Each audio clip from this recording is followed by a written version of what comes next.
lugar para louvar, adorar, engrandecer o teu nome, porque o Senhor é que é grande. Nós, ó Pai, somos pequenos instrumentos do Senhor nesta terra.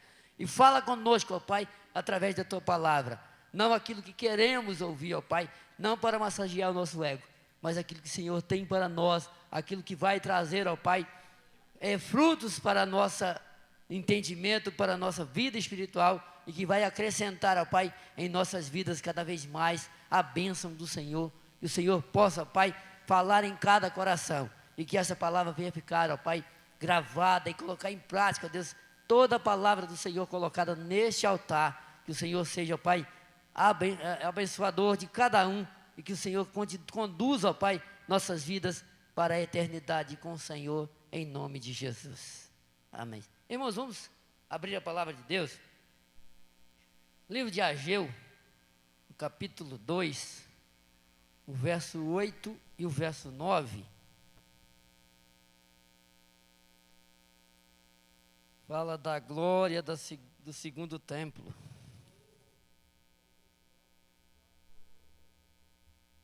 Ageu, capítulo 2, verso 8 e 9. Ou melhor, vamos começar no verso 7, que vai dar uma melhor. Nós espera que tem tempo.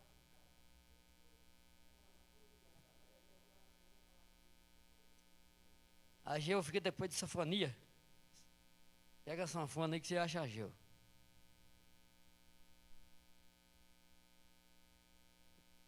Você pegou a sanfona, você acha o Ageu. É depois da sanfona.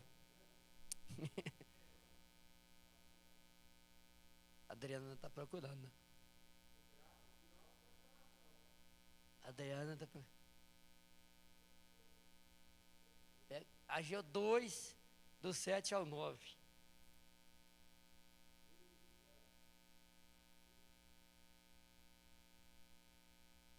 Amém?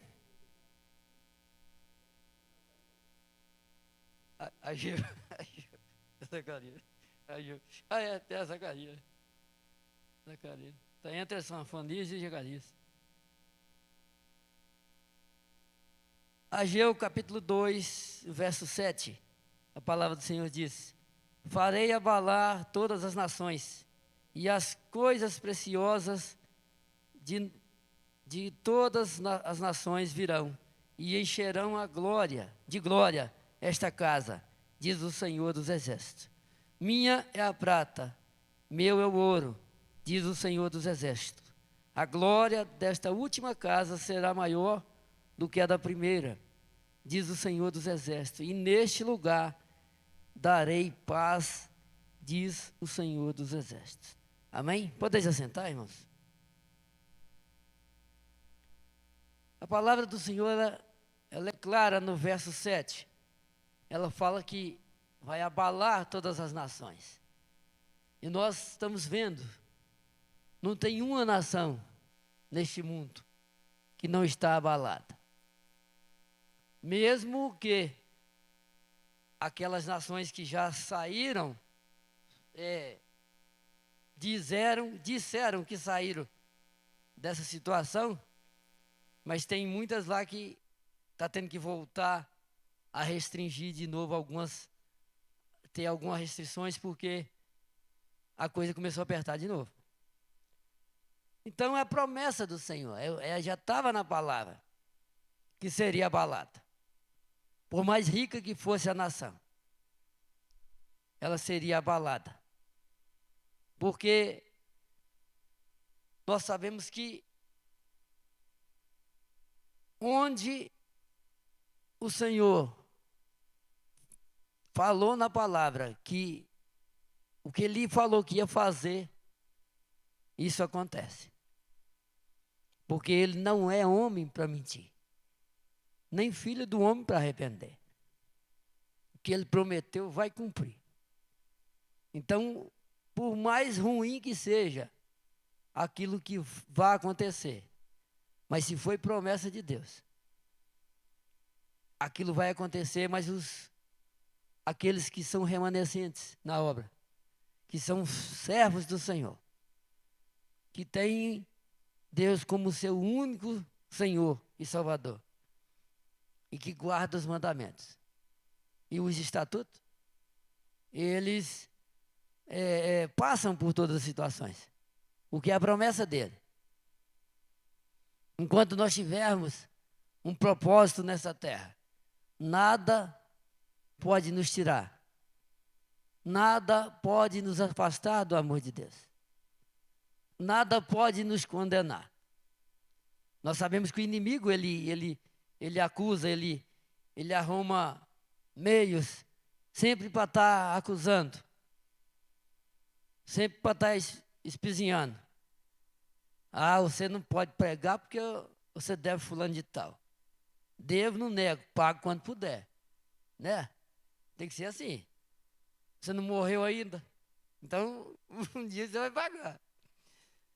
Mas deixar de pregar porque você deve uma pessoa e você já explicou para ela, pô, eu não tenho condições de pagar agora, mas eu não vou morrer devendo. Eu vou morrer pagando, não vou morrer devedor. Aí você não pode deixar que isso venha te acusar a ponto de você deixar de fazer a obra de Deus. Muitos hoje falam que não tem condições de voltar mais a congregar, a frequentar, porque no meio do caminho aí dessa situação, ele praticou alguma coisa que a consciência dele pesa. E ele não consegue voltar. E nós sabemos que ninguém está isento de acontecer esse tipo de coisa. Nós não podemos deixar que a acusação do inimigo venha nos parar. Errou, peça perdão a Deus. Se é um caso que tem que trazer o conhecimento da igreja, traga. Cumpre aquele tempo que vai ser colocado como disciplina. Porque a disciplina nunca foi para matar. A disciplina sempre foi para consertar uma coisa errada para você pegar o caminho de novo. Se você está procurando um endereço, você vai sair desembestado sem saber aonde está indo? Pergunta. De preferência uma pessoa mais idosa igual a gente assim, igual eu, né, igual outros irmãos, que é a pessoa mais experiente. Já está na terceira idade, na quarta idade. Aí vai te orientar, ué. Vai te orientar aonde você vai. Porque se você está no lugar, você vai perguntar um endereço, você vai virar para o Vitor e falar assim, ô Vitor, onde é a rua tal, o número tal, o comércio tal? É mais difícil dele saber te explicar. Agora, se você perguntar para o pastor Edson, que tem um pouquinho mais de idade que ele, o tamanho é mais ou menos igual, mas a idade é um pouquinho a mais, ele vai saber te orientar melhor, porque ele já tem mais experiência. Isso, irmãos, eu estou brincando assim, mas se você olhar bem, é interessante. Na igreja, se você procurar uma pessoa mais experiente na caminhada cristã, você vai ser mais bem orientado. Não tem como você ser orientado por uma pessoa que aceitou Jesus no domingo. Qual orientação ele vai ter para te dar dentro da palavra e dentro do evangelho? Por isso que a Bíblia fala que tem que ter pastores, tem que ter presbíteros, tem que ter mestres, tem que ter doutores, tem que ter os diáconos, tem que ter os levitas. Por quê? O pastor, ele está para te orientar na caminhada. Ele está para não deixar você perder o caminho. Lógico que ele não sabe todos os endereços, mas se ele não souber, joga no Google Maps lá, ele vai rapidinho vai te explicar. Mas ele não vai deixar você perder a caminhada. Ele sempre vai estar falando com você, ó, o foco é Cristo. Caminha olhando para Jesus, que você não vai tropeçar. E você não vai ser caçado como foi aquele indivíduo. Que muitas pessoas até dizem que não concordam com o jeito que ele foi pego. Mas nós sabemos que a palavra fala, aquilo que nós plantarmos, isso nós vamos colher. Tem um vídeo que me mandaram, que tem um senhor na roça, com um pedacinho de mato na boca assim, e a mulher chega e fala assim: ô moça, me ajuda a colher aquela plantação de milho ali? Aí ele virou para a mulher e falou assim: não, vou não. Ela falou: por quê? Na Bíblia fala assim que o que você plantar, você vai colher. Eu não plantei milho. Não vou colher milho, não. Ela falou assim: mas é verdade? Ele falou assim: procura na Bíblia para você ver. Na Bíblia está falando que o que você plantar, você vai colher. Então quem plantou milho fosse eu não vou colher milho, não. Não plantei milho. O que isso traz para nós? Se nós queremos paz, nós temos que plantar bondade. Nós temos que plantar amor. Nós temos que plantar comunhão. Nós temos que plantar união, para nós termos paz. Agora, se você plantar discórdia, confusão, inimizade, fofoca, denigrir a imagem do outro, falar mal do outro, você vai colher só coisa ruim, só tempestade. Não tem como você plantar milho e colher feijão.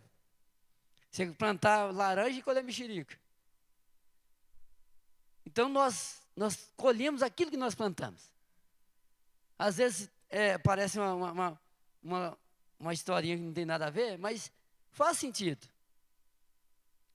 O que nós plantarmos, nós colheremos.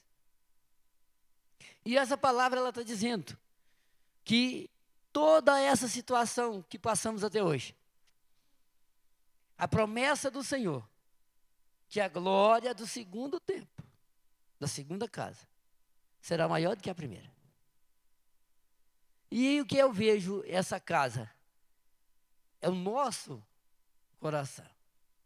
É onde o Senhor, Ele vai ser mais glorificado por aqueles que manter de pé, aqueles que manter na casa do Senhor.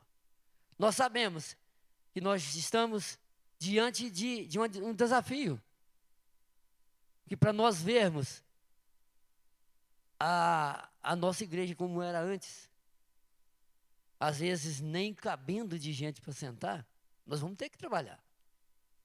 Nós vamos ter que fazer o ID do Senhor. Aqueles eventos que tinha antes. Como teve aquele dos 3 palavrinhas que nós não tinha lugar para colocar mais gente. Teve pessoas que passou direto porque não cabia. Nós vamos ter que trabalhar. Mas a promessa do Senhor é que a glória da segunda casa será maior do que a primeira. Porque ficou aqueles que realmente têm o coração na obra. Não estou acusando aqueles que não vêm, porque Deus sabe a situação de cada um. Mas a palavra nos ensina. Você tem o dia para você trabalhar. E à noite você pode, tendo condições, tirar aí 2 horas para vir cultuar ao Senhor. Porque aquele que falar que cultua o Senhor em casa, por sinceridade, se eu tiver errado, Deus me corrige. Deus não aceita como justificativa. Porque a própria palavra fala que as nossas justificativas para Deus é como um prato de imundícia. Não é isso, pastor? Então não adianta nós querer falar assim: eu não vou na igreja hoje porque eu cheguei 19 horas e estou cansado. Eu tive o dia todo para servir o patrão terreno. O patrão do céu, eu vou deixar ele de lado hoje. Agora eu pergunto, se ele vier buscar a igreja dele, Ele vai falar assim, aquele ali eu não vou buscar ele hoje não, porque esse viu o patrão terreno e ele deixou de lado. Tristeza para aquele que acontecer isso. Porque nós sabemos que quando o Senhor recolher os deles dessa terra, vai ter um tempo que vai ser um sofrimento total. No final do livro de Malaquias fala que o grande e terrível dia do Senhor. Para uns será o grande e alegre dia do Senhor. Mas para aqueles que estão em falta com o Senhor, será o grande e terrível dia. Porque vão procurar a morte e não vão achar. Vai procurar a igreja e não vai ter mais igreja para eles congregar. Vai pegar a Bíblia e é como se ele estivesse lendo um jornal super. Sem unção nenhuma. Pode até ter, mas vai ser como um livro normal. Não vai, a unção que ela tem vai ser tirada. Ele não vai entender uma palavra. Vai ler como se estivesse lendo um jornal. Aí vai lembrar, ó, nas pregações foi falado que ia chegar o grande e terrível dia do Senhor. Que ia procurar a morte e não ia achar. Ia procurar a igreja para congregar, não ia ter. Irmãos, isso é coisas que às vezes está difícil a gente ouvir. Em muitos altares. Está difícil de ouvir umas palavras dessas. Mas é a realidade.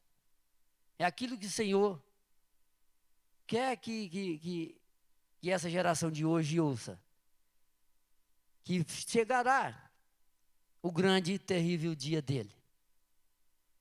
Porque igual fala, o dia mau vai chegar para todo mundo. Ninguém está isento do dia mau. Às vezes a pessoa pensa assim, o pastor ele está blindado, ele não pega Covid, ele não pega gripe, ele não pega pneumonia, ele não pega outras doenças. Irmãos, pastor é gente igual a nós.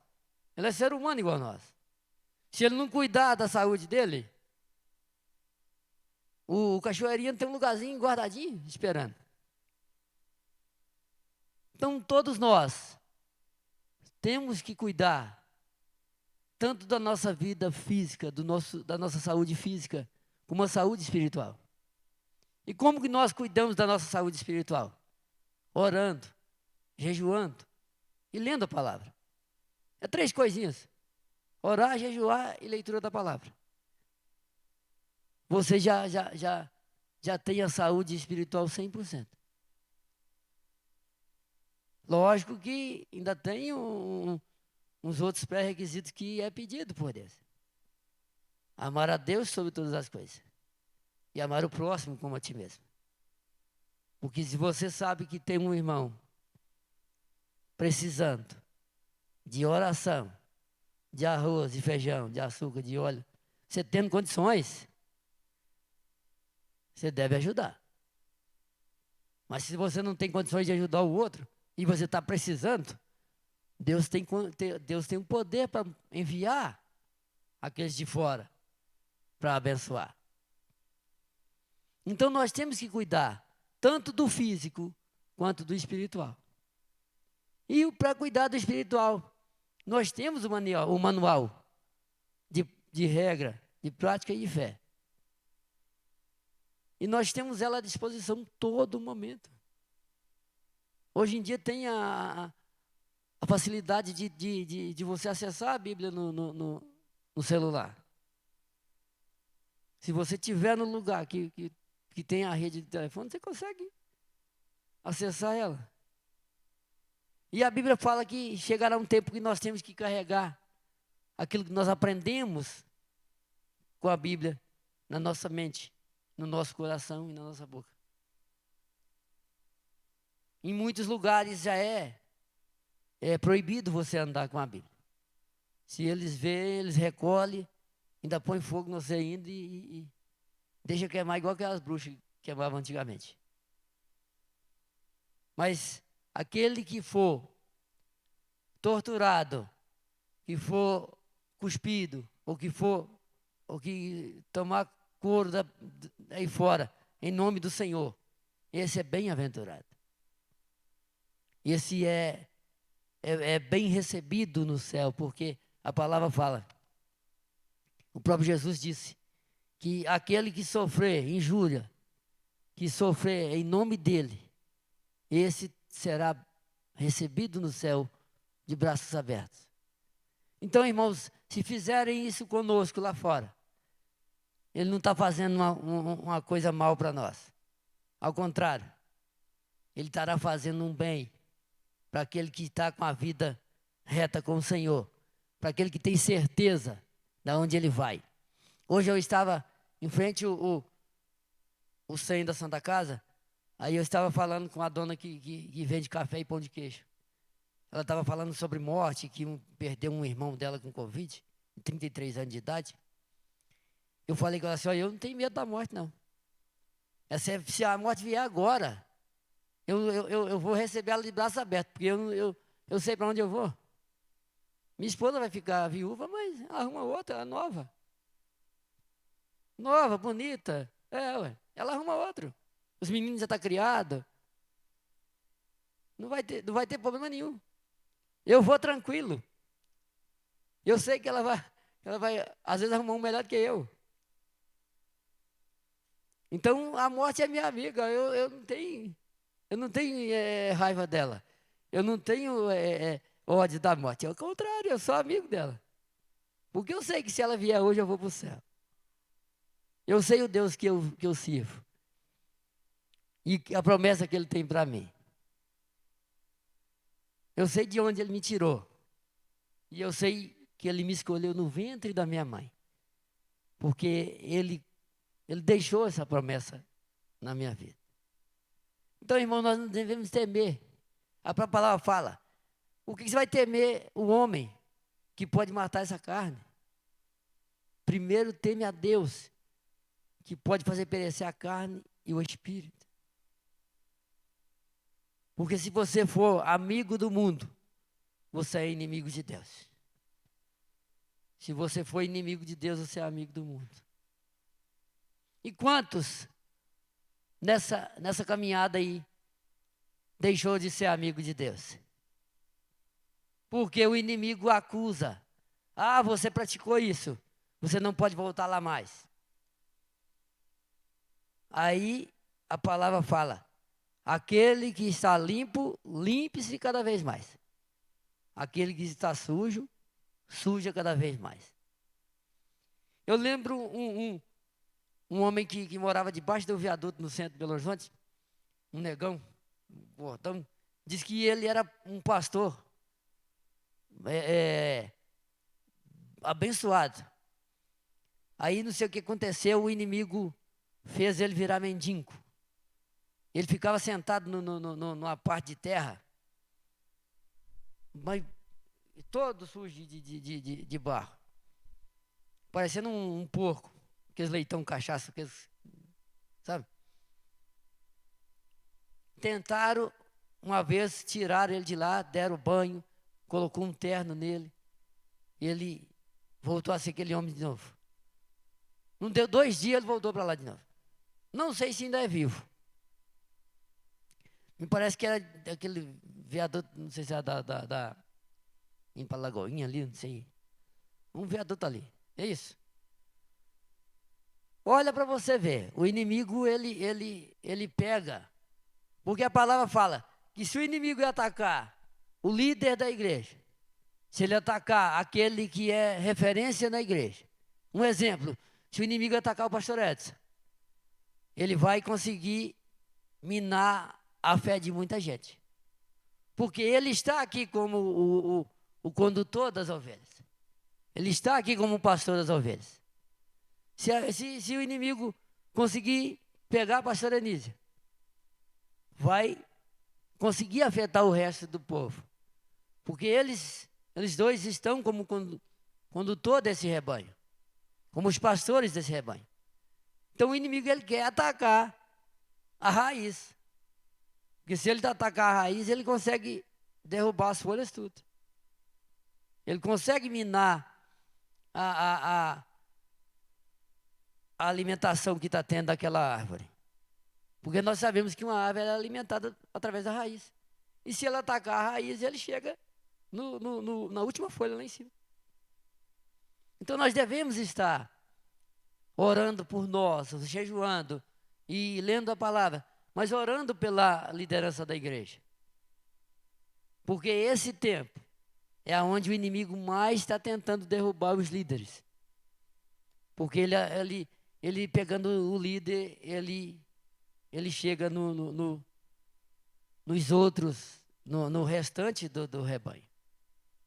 Se ele atacar o pastor. Como tem uma passagem que fala que o dono da vinha tinha arrendado a vinha, mandou o filho para cobrar daqueles arrendadores da terra o direito, o que eles não estavam pagando. Aí eles ajuntaram e falaram assim: se nós matarmos o filho, nós vamos afetar o pai. E esse filho foi Jesus Cristo. Ele veio, morreu por nós, para que hoje nós pudéssemos estar aqui. Em um número menor, sim, mas a presença dele está em cada um de nós. Amém? Vamos colocar de pé? Vamos agradecer a Deus pela palavra dele e nunca esquecer que a glória da segunda casa será maior do que a primeira. Mesmo que seja em número menor, mas a presença do Senhor, ela está em meio a 100, em meio a 2.000, em meio a 5.000, mas também está em meio de 10, de 12, ou de número menor. Porque ele diz na palavra que onde estiver 2 ou 3 reunidos no nome dele, um só propósito, de orar por este povo que está lá fora, que ainda tem condições de ser salvo. E nós colocamos a mão no arado e não olhar para trás. Amém? Senhor, nós te adoramos, ó Pai. Te agradecemos por essa oportunidade ímpar e singular na presença do Senhor. Por sentir, ó Deus, a presença do Senhor em nosso meio. Pelos louvores, ó Pai, pela abertura do culto, por tudo, ó Pai, que foi dito neste lugar. Pela Tua palavra, que nos ensina, que nos exorta, que nos corrige, ó Pai, porque o Senhor diz que o Senhor corrige o filho que o Senhor ama, assim como nós, como pais, corrigimos os nossos filhos, porque nós amamos. Mas o Senhor, ó Deus, traz, ó Deus, a cura, o milagre, aonde precisa, ó Pai. Vá, ó Pai, de encontro àqueles que estão hospitalizados, aqueles que estão, ó Pai, encarcerados, ó Deus. Toma em Tuas mãos aqueles que são de salvação, ó Pai. Abençoa, Deus, cada família dessa casa, ó Deus, deste templo, ó Pai, que reúne neste lugar. Que o Senhor possa entrar, ó Deus, com providência. Nos dê, ó Pai, um restante de semana abençoado. Uma noite, ó Pai, de descanso na mão do Senhor.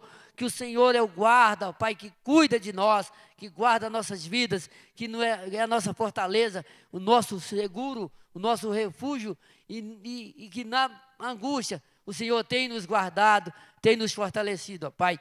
Nós te agradecemos, ó Deus, em nome de Jesus. Que o amor de Deus Pai, a graça do nosso Senhor e Salvador Jesus Cristo e as doces consolações do Espírito Santo esteja com todos, não só hoje, mas para todo sempre. Amém e amém.